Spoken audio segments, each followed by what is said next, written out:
আমি বলতে চাচ্ছি যে হাদিসের নামে আবার সমাজে এমন অনেক আমল চালু আছে যেগুলোর সাথে আবার হাদিসের কোনো সম্পর্ক নেই। তো দেখুন, ধর্মের মধ্যেও সমস্যা থেকে গেছে। আবার আমরা সবাই মুসলিম, আমাদের সবার ইউনাইটেড থাকার কথা। মুসলিম একটা জাতি, তাদের আল্লাহ একজন, রাসূল একজন, কেবলা এক, তাদের সবার মধ্যে একটা ইউনিটির কথা ছিল। কিন্তু আমরা ধর্মতাত্ত্বিকভাবে এবং পলিটিক্যালি আমরা বিভিন্ন দলে বিভক্ত এবং আপোষের মধ্যে মিল মহব্বত কম। বাইরে হয়তো আমরা বলি যে আমি একজন ধর্মতাত্ত্বিক দলের সদস্য, সে আরেকটা ধর্মতাত্ত্বিক সংগঠনের সদস্য, সে আরেকটা মানহাজ ফলো করে, সে আরেক জামায়াতের, সে আরেক তরিকার ইত্যাদি। আমরা সবাই এক, যদি আমরা বাইরে এই কথাটা বলি, কিন্তু অন্তর থেকে কিন্তু আমাদের এই বিষয়টা আসছে না। যদি আসতো তাহলে আমরা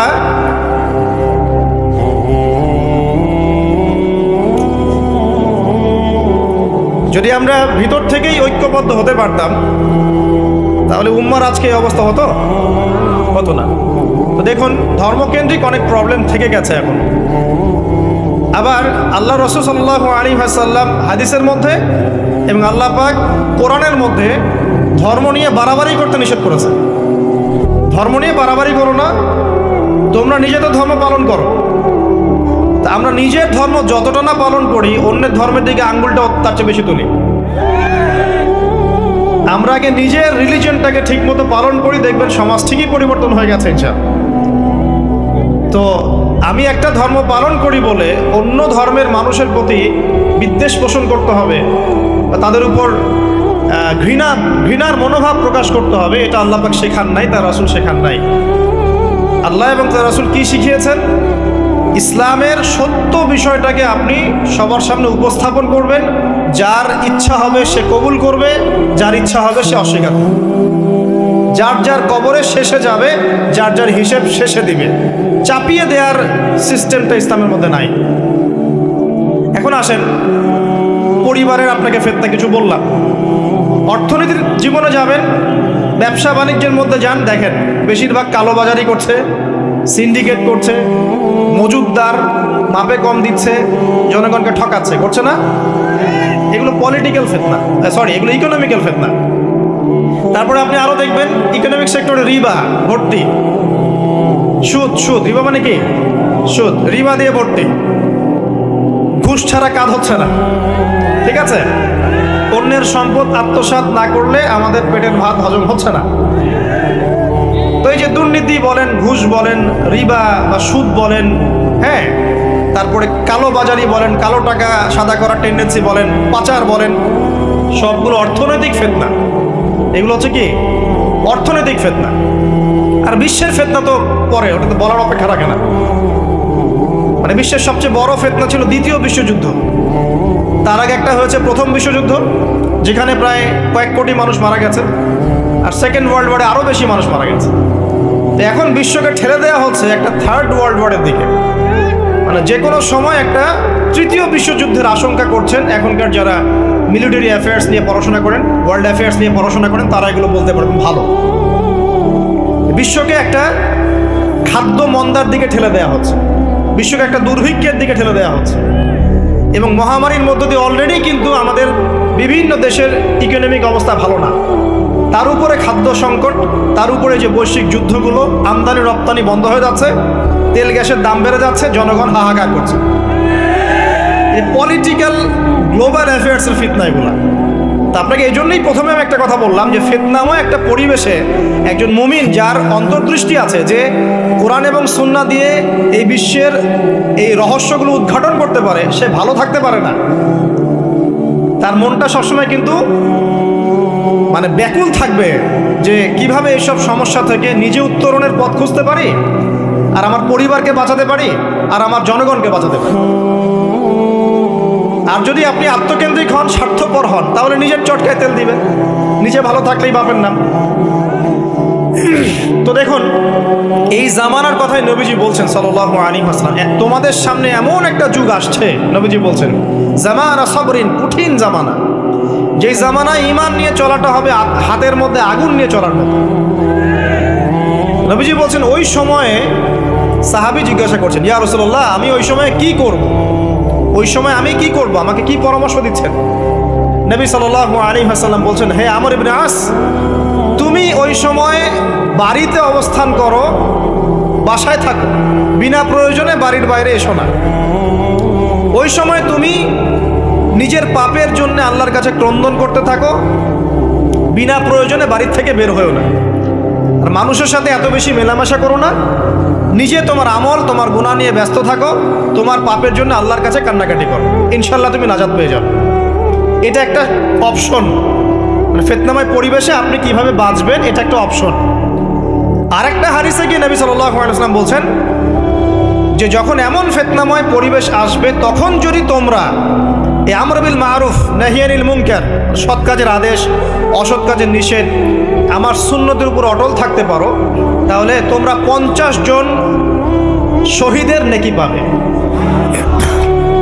সাহাবায়ে কেরাম বলছেন, ইয়া রাসূলুল্লাহ আমিনহুম আও মিন্না, তাদের মধ্যে 50 জন নাকি আমাদের মধ্যে 50 জন শহীদ? নবী করিম সাল্লাল্লাহু আলাইহি ওয়াসাল্লাম বলছেন, বাল মিনকুম, বরং তোমাদের মধ্যে 50 জন। এটা অপশন নাম্বার 2।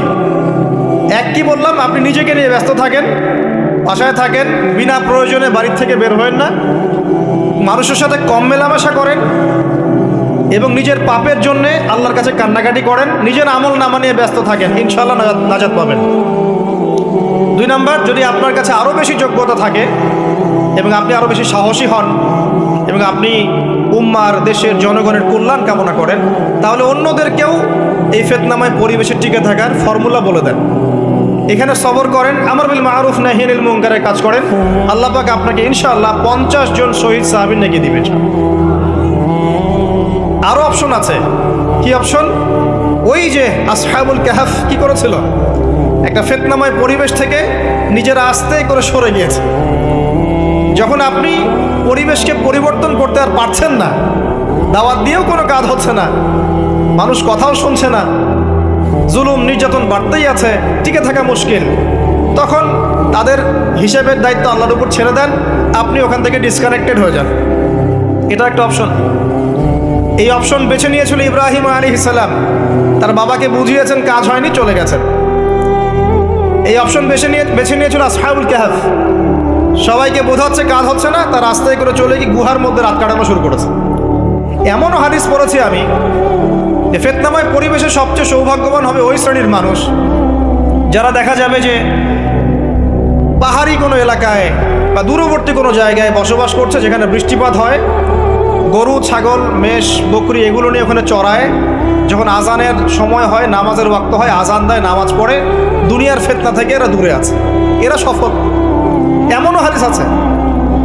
হয়তো আপনার কাছে মনে হচ্ছে না এখনো ওই যুগ আসে নাই, কিন্তু আমি আপনাকে বলে দেই যে কোরআন এবং সুন্নাহর চোখ দিয়ে যদি আপনি দেখতে শেখেন এবং বর্তমান বিশ্বের প্রেক্ষাপটটা অ্যানালাইসিস করার যোগ্যতা আপনি অর্জন করেন কোরআন সুন্নাহর চোখ দিয়ে, আপনি বুঝতে পারবেন সেই সময় অনেক আগেই চলে এসেছিল। এখন ফিতনা এবং ফাসাদময় এই পরিবেশে আমরা কি করতে পারি, ছোট স্কেলে, বড় স্কেলে না, ছোট স্কেলে। আমি আজকে বড় বিষয় নিয়ে কথা বলতে আসি না, কারণ আমি চিন্তা করলাম যে আসলে প্রথমে যদি ব্যক্তিকেন্দ্রিক বিষয়টা ঠিক না হয়, বড় বিষয় আলোচনা করে কোনো লাভ নাই। আগে ব্যক্তি যদি ঠিক না হয়, বড় বিষয় আলোচনা করে আসলে কোনো লাভ নাই, আপনারা বুঝবেনও না, মাথার উপর দিয়ে চলে যান। এখন গ্লোবাল অ্যাফেয়ার্স নিয়ে কথা বলে খুব একটা ফায়দা নাই আপনাদের। এখন ইকোনমিক পুরো এই সুদভিত্তিক সিস্টেম আপনি চেঞ্জ করতে পারবেন না, এবং পুরো যে তাগুতি ব্যবস্থা আপনি চেঞ্জ করতে পারবেন না। আপনি কি করতে পারবেন? আপনি নিজেকে পরিবর্তন করতে পারবেন, আপনার পরিবারকে পরিবর্তন করতে পারবেন। এতটুকু আপনার পক্ষে এখন পর্যন্ত সহজ, ঠিক না? ঠিক কথা। এটা আপনি এখন করতে পারবেন। এটার ফর্মুলা কি? ফর্মুলা ঘাটতে গিয়ে আল্লাহ পাক আমার মাথার মধ্যে একটা হাদিস নিয়ে এসে দিলেন। কারণ আমি বিশ্বাস করি যে আপনারা বলছেন মৌলানা, আল্লামা, আমি আসলে এমন কিছু নই, এই কথাগুলো আসলে আমার সাথে যায় না। আমি নিতান্তই একজন ছোট মানুষ এবং তালেবে ইলম, জ্ঞানের পথের পথযাত্রী। আর আমি তালেবে ইলম হয়ে থাকতে চাই। আমি মুফতি নই, আমি মুহাদ্দিস, মুফাসসির বা এই যে শব্দগুলো আপনারা বলছেন, এমন কিছুই নয়। আসলে কিয়ামতের মাঠে আমি জান্নাতে যেতে পারবো কিনা আমি নিজেই জানি না। যখন কোনো মানুষ নিজেকে অনেক বড় মনে করা শুরু করবে, বুঝে নেবেন সেই ইবলিসের আনুগত্য করা শুরু করেছে আর কি। কারণ ইবলিস বলেছিল আবা ওয়াস্তাকবারা, আমি খলাকতানি মিন নার ওয়া খলাকতাহু মিন তিন, আমাকে সৃষ্টি করেছেন আগুন দিয়ে, আদমকে সৃষ্টি করেছেন মাটি দিয়ে, আমি কেন আদমকে সিজদা করতে যাব? তো এটা ইবলিসের চরিত্র, আবা ওয়াস্তাকবার, সে উদ্ধত হয় এবং অহংকার প্রদর্শন করে। তো আমি মনে করি যে আমি কিছু বলি না, আল্লাহ রাব্বুল আলামিন আমাকে বলার তৌফিক দেন মাত্র, আলহামদুলিল্লাহ। তা আমার মাথায় একটা হাদিস আসছে, সকাল থেকে ঘুরছে। সেটা হচ্ছে, দেখুন বারা ইবনে আযিব রাদিয়াল্লাহু আনহু থেকে বর্ণিত হাদিসটা আসছে এবং হাদিসটা বিশুদ্ধ। এখান থেকে আমি মূল আলোচনা যাচ্ছি যে একদিন আনসার মানুষদের মধ্যে, আনসার কারা? আমাদের আনসার বাহিনী। আনসার কারা? যারা মুহাজির সাহাবীদেরকে আশ্রয় দিয়েছিল মদিনায়, তাদেরকে কি বলা হয়? আনসার। তাহলে শব্দটা সুন্দর না? তাহলে আমাদের বাহিনীর নামটাও সুন্দর ভাষা। তো আনসার সাহাবীদের মধ্যে একজন ইন্তেকাল করেছেন, ইন্না লিল্লাহি ওয়া ইন্না ইলাইহি রাজিউন। এখন তাকে দাফন করা হচ্ছে, আর নবী সাল্লাল্লাহু আলাইহি ওয়াসাল্লাম কবরের পাশে চুপ করে বসে পড়লেন। তার বসা দেখা দেখি বাকি সাহাবীরাও তাকে ঘিরে গোল করে বসে পড়লেন। তারা বলছেন, আমরা এমনভাবে এখানে বসেছিলাম যেন আমাদের মাথার উপরে পাখি এসে বসতে পারে, চুপচাপ, কোনো নড়াচড়া নাই। দেখেন রাসূলের সাথে বসার সুন্নত, দেখেন কোরআন এবং হাদিসের মাহফিলে বসার কিন্তু সুন্নত আছে। এখানে বসে দুনিয়াবি এত গল্পগুজব করা যাবে না, এই মোবাইল টোবাইল হাবিজাবি নিয়ে এত ব্যস্ত থাকা যাবে না, দিলের কান দিয়ে শুনতে হবে, ঠিক আছে? আদব আছে, না হলে কথা আপনার উপর তাসির করবে না। তারা এমনভাবে বসেছিলেন যেন মাথার উপরে পাখি বসতে পারে, সুবহানাল্লাহ। এবার নবী করিম সাল্লাল্লাহু আলাইহি ওয়াসাল্লাম বলছেন যে যখন মাইয়িতকে কবরে শোয়ানো হয় তখন সে তাকে দাফন করে যাওয়া ব্যক্তিদের হাঁটার খসখস আওয়াজ শুনতে পায়। এরপরে তাকে যখন শুইয়ে দেওয়া হয়, সে যদি মুমিন ব্যক্তি হয় তাহলে তার মাথার দিকে তার সলাত এসে দাঁড়িয়ে যায়। দুনিয়াতে আপনি যে নামাজগুলো পড়েছেন, আমি যে নামাজগুলো পড়ছি, এগুলো মাথার দিকে দাঁড়িয়ে যায়। ডান দিকে চলে আসে তার সওম, সওম মানে কি? রোজা। বাম দিকে চলে আসে যাকাত, যাকাত মানে কি? যাকাতের সাথে তো আমরা পরিচিত নই। আমরা ওই যে রাস্তাঘাটে যে দান খয়রাতগুলো উঠানো হয়, এগুলোর সাথে খুব পরিচিত, তাই না? কত টাকা, কত পয়সা, কি কি গান করে আর টাকা কালেকশন করে না? অনেক সময় দেখা যায় রাস্তায় যাচ্ছি আমরা গাড়ি নিয়ে, পারলে গাড়ির সামনে এসে হুমড়ি খেয়ে পড়বে টাকা নেওয়ার জন্য। এইভাবে টাকা কালেকশন করতে কে শিখিয়েছে ইসলামে? আর আমরা অনেক সময় ছোট ছোট বাচ্চাদেরকে দিয়ে, মাদ্রাসার ছোট ছোট বাচ্চাদেরকে দিয়ে টাকা কালেকশন করাই। এটা ঠিক না। কেন ঠিক না জানেন? ছোটবেলা থেকেই ওর ব্যক্তিত্ব নষ্ট হচ্ছে। এই হাতটা উত্তম না এই হাতটা উত্তম? উপরের হাত উত্তম, নিচের হাত উত্তম? ছোটবেলা থেকে সে নিচের হাতে অভ্যস্ত হচ্ছে। দেখেন, এত টাকা পয়সা কালেকশন করে আমাকে আর একটা স্বতন্ত্র মসজিদ করতেই হবে জরুরি? খুবই জরুরি ছিল। মানুষের কাছে হাত চেয়ে, হাত পেতে রাস্তাঘাটে এরকম করে গাড়ি থামিয়ে, তারপরে কি বলবো, সুর করে গান গেয়ে এত টাকা পয়সা কালেকশন করতেই হবে? মসজিদটা আমাকে টাইলস ফিটিং করতেই হবে?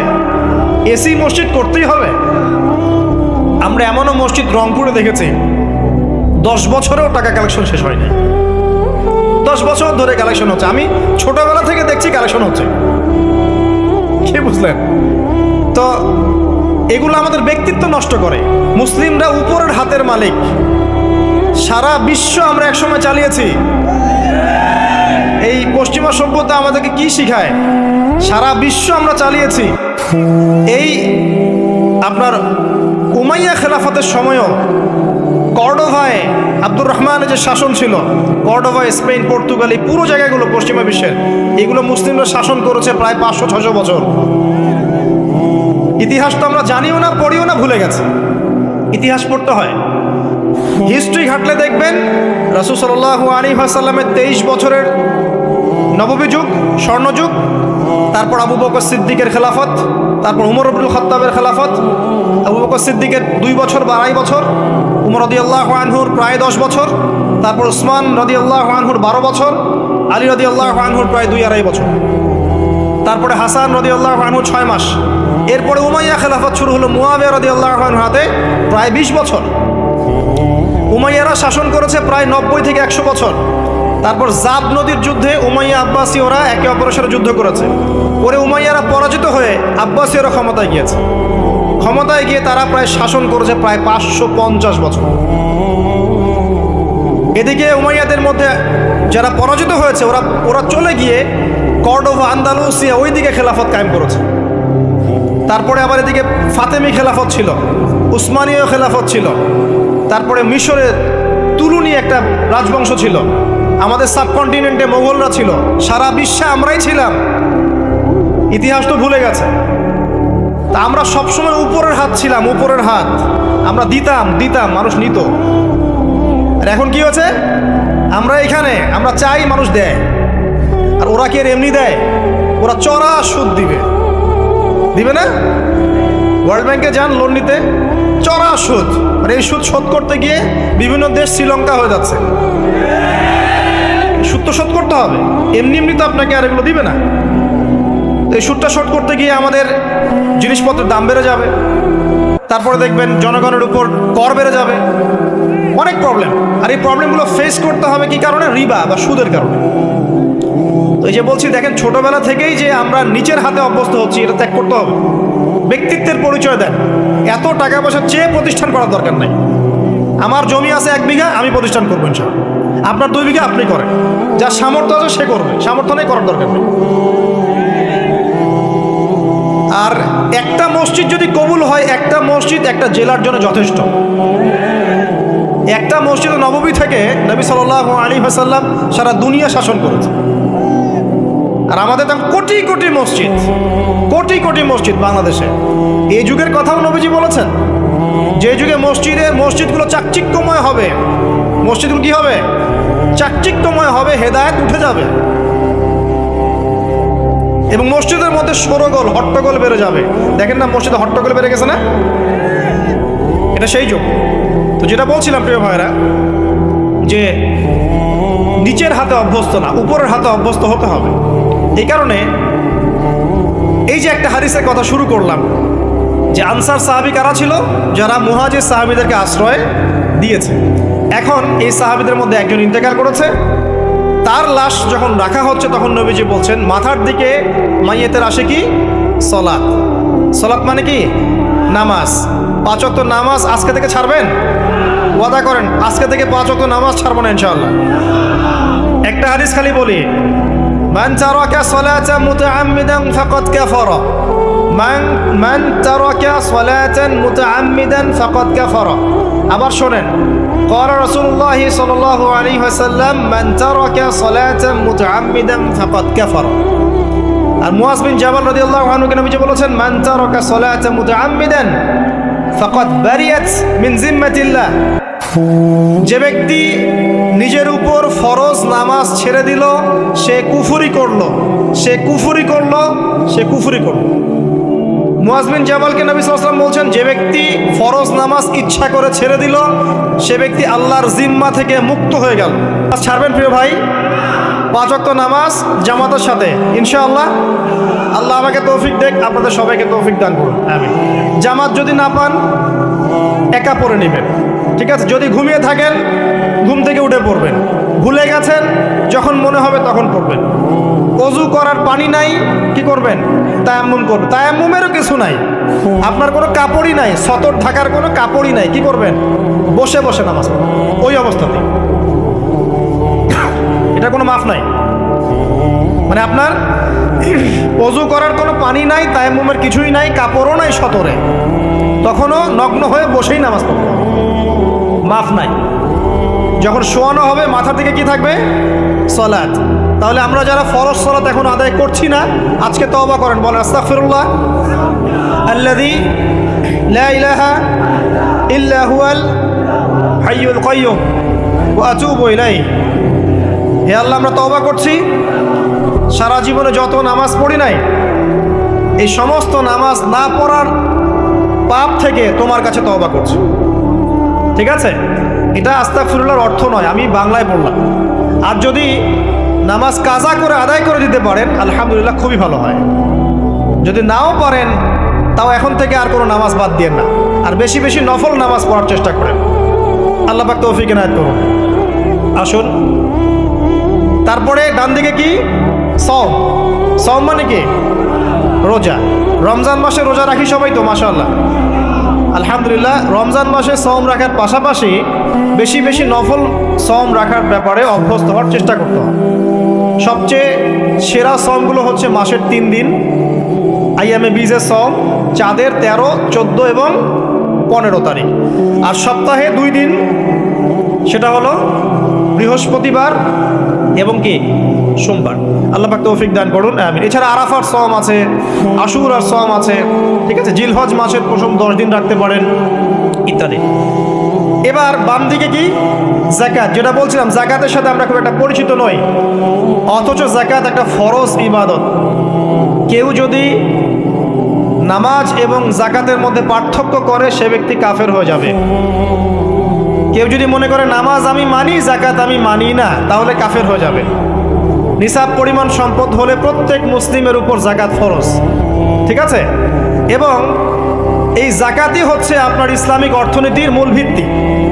যাকাত হচ্ছে ইসলামিক অর্থনীতির কি? মূল ভিত্তি। এই টিকটক প্রজন্মকে এখান থেকে সরান, এই মোবাইল নিয়ে যারা ব্যস্ত আছে এখান থেকে সরো, আলোচনার কনসেন্ট্রেশন নষ্ট করবো না। ধন্যবাদ। পরিবেশ নষ্ট করতে আসো কেন এখানে?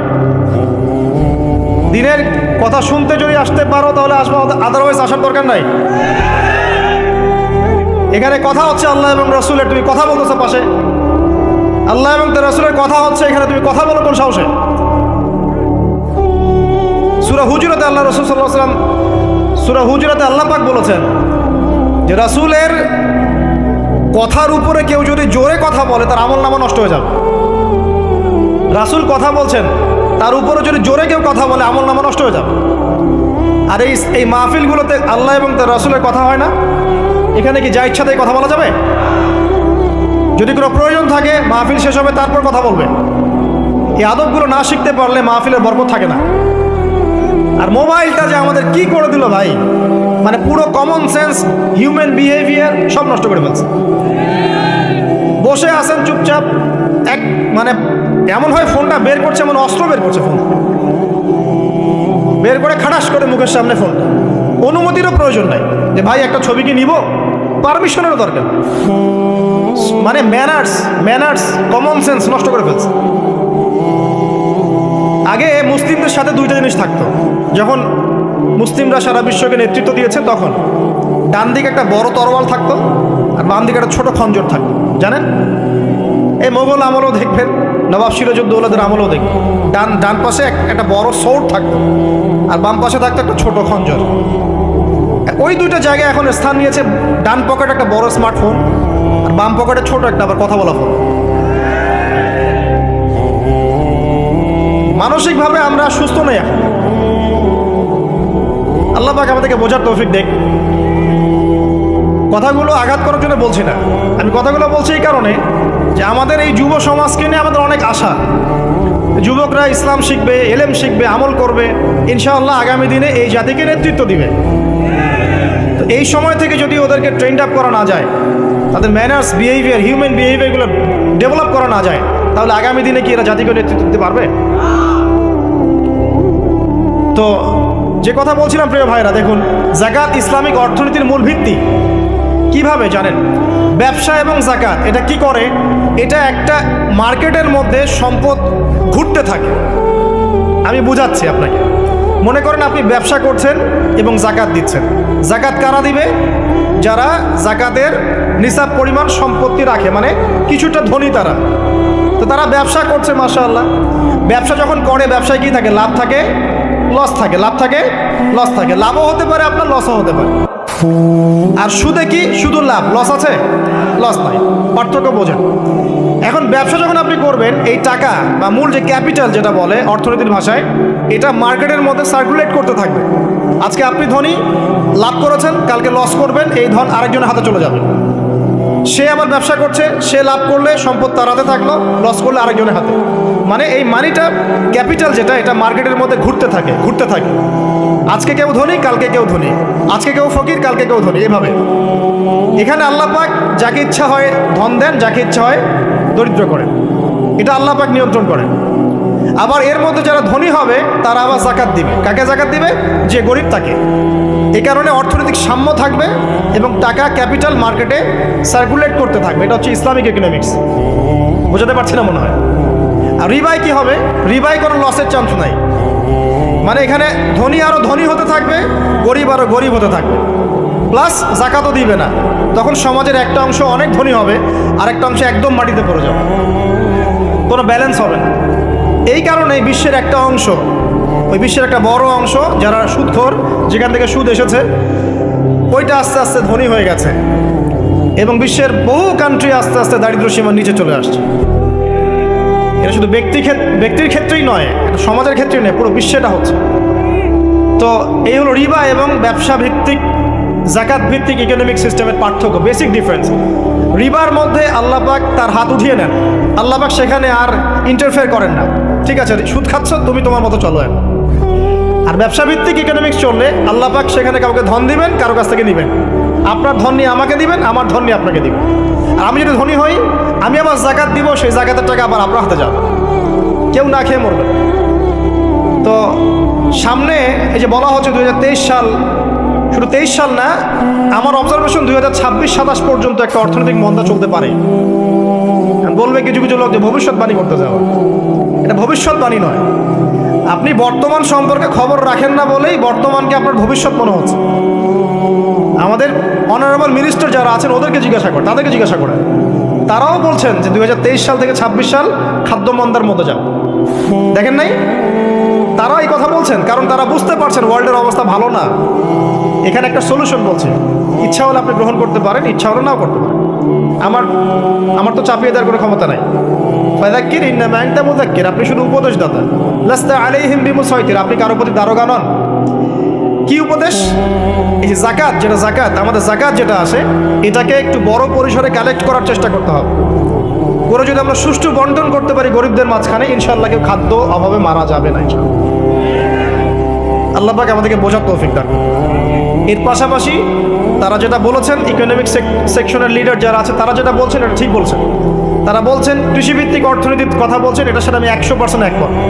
কারণ আল্লাহ পাকের কোরআন, এই কোরআনের মধ্যে বেশিরভাগ যে অর্থনীতির কথা এসেছে তা হচ্ছে কৃষিভিত্তিক অর্থনীতি। এটা কি জানেন? হয়তো জানেন না।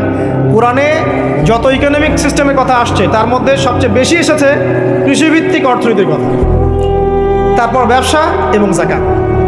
অতএব তারা ঠিকই বলেছেন, দেশের যারা ইকোনমিক সেকশনে গবেষণা করছেন তারা ঠিক কথাই বলেছেন যে কৃষিভিত্তিক অর্থনীতি হচ্ছে আমাদের অর্থনৈতিক মন্দা দূর করার অন্যতম উপায়। ঠিক বলেছেন, আমি একমত।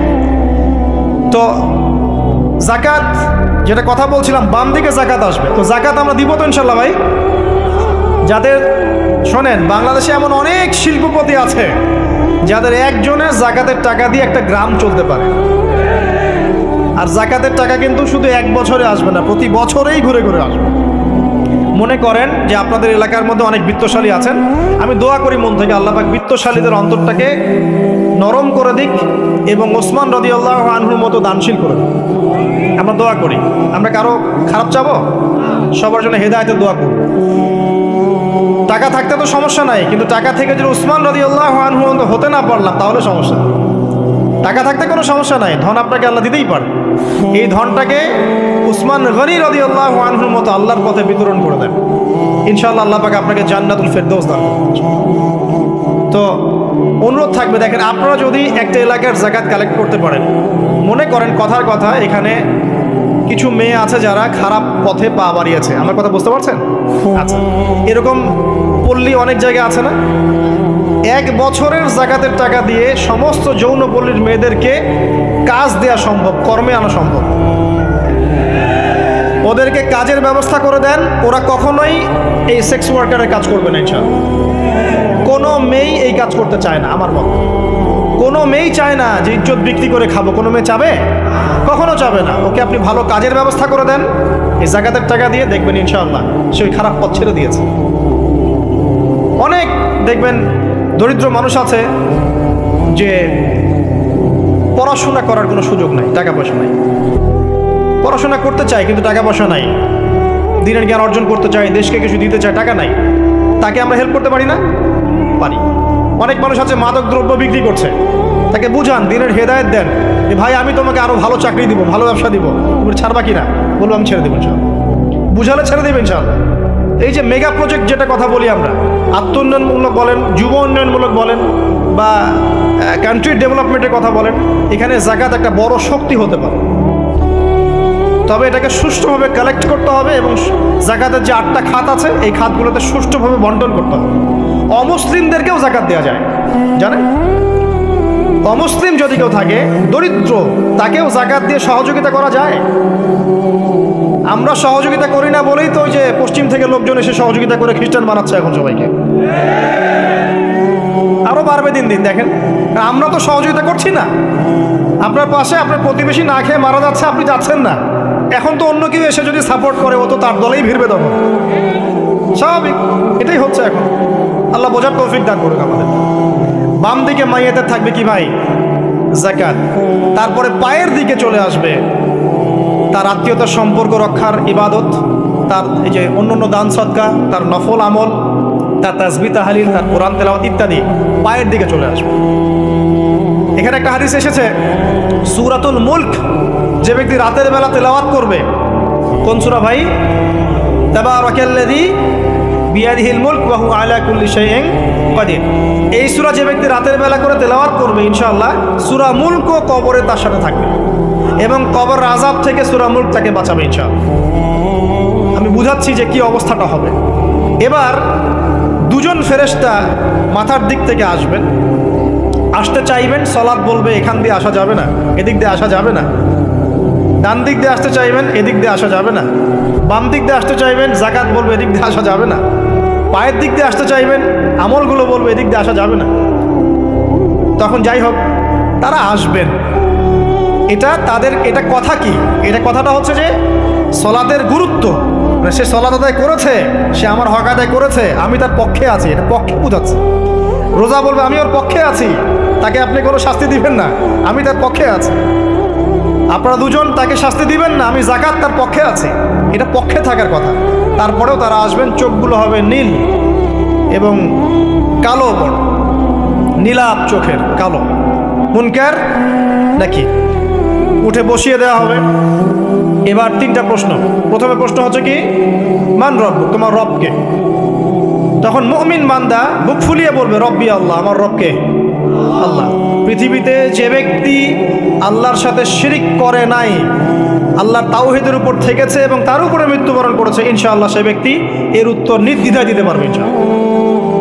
আর দুনিয়াতে যে বা যারাই আল্লাহর সাথে শিরিক করবে, আল্লাহর সাথে শিরকের পাবে লিপ্ত হবে, ওই অবস্থায় মারা যাবে, তাওহীদের উপর থাকবে না, কশ্চিনকালেও মান রব্বুক উত্তর দিতে পারবে পারবে না। তারপরে প্রশ্ন হয়ে যাবে মা দিনুক, তোমার দিন কি ছিল? মুমিন বান্দা উত্তর দিবে কি? দীনি আল ইসলাম, আমার দিন ছিল ইসলাম। এখানে শুনে রাখেন, পৃথিবীতে যারা ইসলামকে পরিপূর্ণরূপে পালন করবে তারাই এই উত্তর দিতে পারবে ইনশাআল্লাহ। যারা ইসলামকে ঠাট্টা বিদ্রুপের হাসি তামাশার পাত্র বানিয়েছে, মন চাইলে কিছু করি, মন চাইলে কিছু করি না, সহজগুলো একটু আমল করি, বাকি কিছুর আমল ধারি না, হ্যাঁ, নামাজ পড়ি, সুদ ছাড়তে পারি না, ঠিক আছে, বছর বছর ওমরা করি, এদিকে ঘুষ দুর্নীতি ছাড়তে পারি না, ইসলামকে ঠাট্টা তামাশার পাত্র বানিয়েছে, এরা কশ্চিনকালে উত্তর দিতে পারবে না মা দীনুক, দিনে পরিপূর্ণরূপে ইসলামে প্রবেশ করতে বলেছেন আল্লাহ রাব্বুল আলামিন। যারা পরিপূর্ণরূপে ইসলামে প্রবেশ করবে এবং ইসলামের প্রতিটা মৌলিক বিধান মেনে চলবে, ইনশাআল্লাহ তারা এর উত্তর দিতে পারবে। এরপরে আসবে 3য় প্রশ্ন। নবী সাল্লাল্লাহু আলাইহি ওয়াসাল্লামকে দেখানো হবে, যখন দেখানো হবে তখন সূর্য যখন ডুবে যায়, যে দৃশ্যটা আমরা দেখতে পারি না, ওই দৃশ্যটা ভেসে উঠবে এবং মুমিন বান্দা অস্থির হয়ে যাবে, বলবে আমাকে ছেড়ে দাও, আমি নামাজ পড়বো। সুবহানাল্লাহ। কারণ তার কাছে মনে হবে যে আসরের ওয়াক্ত হয়ে গেছে, আসরের ওয়াক্ত হয়ে গেছে, আসরের ওয়াক্ত চলে যাচ্ছে, আমাকে নামাজ পড়তে হবে। চিন্তা করেছেন? ওই যে একটা হাদিস আছে না, যে 7 শ্রেণীর মানুষকে আল্লাহ রাব্বুল আলামিন আরশের ছায়া দিবেন, তার মধ্যে এক শ্রেণীর মানুষকে, যার অন্তর মসজিদের সাথে ঝুলে থাকে, তার মন মসজিদের সাথে ঝুলেছিল। এই সূর্য ডুবে গেল বলে আমাকে ছেড়ে দাও, আমি নামাজ পড়তে যাও। তখন ফেরেশতারা বলবেন, তোমাকে নামাজ পড়তে দেয়া হবে, তবে তার আগে তুমি এর উত্তর দাও। কি উত্তর? এই ব্যক্তির দিকে তাকাও। তখন নবী সাল্লাল্লাহু আলাইহি ওয়াসাল্লামকে দেখানো হবে, সাল্লাল্লাহু আলাইহি ওয়াসাল্লাম দরুদ পড়বেন। বলা হবে যে এই ব্যক্তির সম্পর্কে তোমার কি ধারণা? মান হাযা রাজুলু বুইসা ফীকুম, এই ব্যক্তি কে, যাকে তোমাদের কাছে পাঠানো হয়েছিল? মুমিন ব্যক্তি নির্দ্বিধায় বলে দিবে যে তিনি হচ্ছেন আমার নবী মুহাম্মদুর রাসূলুল্লাহ সাল্লাল্লাহু আলাইহি ওয়াসাল্লাম। দেখুন, পৃথিবীতে যে বা যারাই নবী সাল্লাল্লাহু আলাইহি ওয়াসাল্লামের সুন্নতের উপর আমল করবে, ইনশাআল্লাহ সে তার উত্তর দিতে পারবে। দুনিয়াতে যারা নবীর সুন্নতের 5 পয়সা পরোয়া করছে না, তার আদর্শের 5 পয়সা দাম দিচ্ছে না, তারা কশ্চিনকালে উত্তর দিতে পারবে। নাম হতে পারে আব্দুর রহমান, আব্দুর রহিম, নবীর সুন্নতের ধার ধারে না, তারা উত্তর দিতে পারবে তরিকা অনুযায়ী ইনশাআল্লাহ। আল্লাহ পাক তৌফিক এনায়েত করুন, আমিন। এবার ফেরেশতা দুজন জিজ্ঞাসা করবেন অবাক হয়ে যে তুমি কিভাবে এটা জানলে, তুমি কিভাবে এই 3টা প্রশ্নের উত্তর দিতে পারলে? কারণ বেশিরভাগ মানুষ তো উত্তর দিতে পারবে না, বেশিরভাগ মানুষই এই উত্তর দিতে পারবে না। কারণ কিয়ামতের মাঠে 1999 জন মানুষ জাহান্নামে যাবে, নাউজুবিল্লাহ। তো এটা কঠিন পরীক্ষা। আল্লাহ রাসূল সাল্লাল্লাহু আলাইহি ওয়াসাল্লাম বলেছেন যে নিশ্চয়ই তোমাদেরকে এখানে পরীক্ষায় ফেলা হবে, আর তোমরা যদি এই পরীক্ষা জেনে তোমাদের মৃতদেরকে দাফন করা থেকে বিরত না থাকতে, তাহলে আমি তোমাদেরকে শুনিয়ে দিতাম কবরে কেমন পরীক্ষা হয়। মানে যদি আমরা শুনতে পারতাম যে কবরে কেমন পরীক্ষা হয়, আমরা ভয়ে আমাদের মৃতদেরকে দাফন পর্যন্ত করতাম। এটা নবীজি বলছেন সাল্লাল্লাহু আলাইহি ওয়াসাল্লাম। তাকে জিজ্ঞাসা করা হবে যে তুমি কিভাবে জানলে এটা? বেশিরভাগ মানুষ তো পারে না উত্তর দিতে। তখন সেই ব্যক্তি বলে বসবে, সেই ব্যক্তি বলবে যে করাতু কিতাব আল্লাহ, আমি আল্লাহর কিতাব এই কোরআন পড়েছি। মুমিন বলবে আমি আল্লাহর কোরআন পড়েছি, ফাআমানতু বিহি, আমি এর উপর ঈমান এনেছিলাম, ওয়া সাদ্দাকতু, এবং সত্যায়ন করেছিলাম। সুবহানাল্লাহ। অতএব দুনিয়াতে যারা দ্বীনের জ্ঞান অর্জন করছে না, কোরআন পড়ছে না, হাদিস পড়ছে না, পড়াশোনার চেষ্টা করছে না, জানার চেষ্টা করছে না, কবরে পাওয়ার পর ডিফিকাল্ট আছে। এটা একটা অন্যতম প্রশ্ন। আমরা কিন্তু মনে করি 3টা প্রশ্ন হচ্ছে, আসলে প্রশ্ন হচ্ছে কয়টা? 4টা। 3টার পরে আরো একটা এক্সট্রা। কিভাবে জানলে? তখন উত্তর দিচ্ছে আমি আল্লাহর কিতাব পড়েছি, ঈমান এনেছি, সত্যায়ন করেছি। সুবহানাল্লাহ। নবী সাল্লাল্লাহু আলাইহি ওয়াসাল্লাম হাদিসের পরের অংশে বলছেন যে যখন কাফের বান্দাকে উঠানো হবে, তখন ডানেও কিছু নাই, বামেও কিছু নাই, সামনে পিছনে কিচ্ছু নাই। মাথার দিক থেকে ফেরেশতারা চলে আসবেন, উঠিয়ে বসানো হবে, প্রশ্ন করা হবে কে তোমার রব? একটাই উত্তর, লা আদরি, আমি জানি না। নাউজুবিল্লাহ। কি তোমার দিন? লা আদরি, আমি জানি না। এই যে আল্লাহর তো খবর নাই, আল্লাহ পাকের বিধান মেনে চলার কোনো খবরই নাই, পরোয়াই নাই। সে জানবে কিভাবে ইসলাম কি জিনিস? সে জানবে কিভাবে আল্লাহ কি জিনিস? ও তো আল্লাহকে চিনেই না। দিব্যি বলে বেড়াচ্ছে মহাবিশ্ব সৃষ্টি হয়েছে বিগ ব্যাং থেকে, আল্লাহ বলে কেউ নাই। মানুষ সৃষ্টি হয়েছে বান্দর থেকে, নাউজুবিল্লাহ। ওই যে ডারউইনের মতবাদ, দ্য থিওরি অফ এভলিউশন নাকি? হ্যাঁ, তাই তো মনে হয়। অনেকদিন আগে পড়ছি ভাই, ভুলে গেছি। তো যাই হোক, মানুষ তো আল্লাহকে চিনছে না। এখনো মানুষ মনে করছে যে আল্লাহ বলতে কেউ নাই, এবং এই মুক্ত চিন্তার নামে, বাক স্বাধীনতার নামে নাস্তিকতার যে চর্চাটা বেড়েছে বাংলায়, এটা আশঙ্কাজনক। বড় বড় বিশ্ববিদ্যালয় থেকে পড়ে আসছে, অনেক সময় দেখলাম বড় বিশ্ববিদ্যালয়ের প্রফেসর, সে বলছে যে মহাবিশ্ব বিগ ব্যাং দিয়ে সৃষ্টি হয়েছে, সৃষ্টিকর্তা নাই এখানে। তো মুসলিম বিজ্ঞানীর একটা কথা বলতেন যে মানুষ বিজ্ঞান সম্পর্কে অল্প জানলে নাস্তিক হয়ে যায়, আর অনেক গভীর জ্ঞান অর্জন করলে আল্লাহর কাছে আত্মসমর্পণ করে। খেয়াল করে দেখবেন, ডক্টর, ইঞ্জিনিয়ার যারা বড় বড় লেভেলে চলে গেছেন, অনেক সিনিয়র, তারা কিন্তু বেশিরভাগ নামাজি দেখবেন, নামাজ পড়ে, দান সদকা করে, সমাজ কল্যাণমূলক কাজ করে। তারা কিন্তু রোগীর সেবা করতে গেলেও বলে যে নামাজ পড়িয়েন, রোজা রাখিয়েন, তারা কিন্তু বলে। অনেক ডক্টর আমি দেখেছি এমন, যারা যত বেশি গবেষণা করে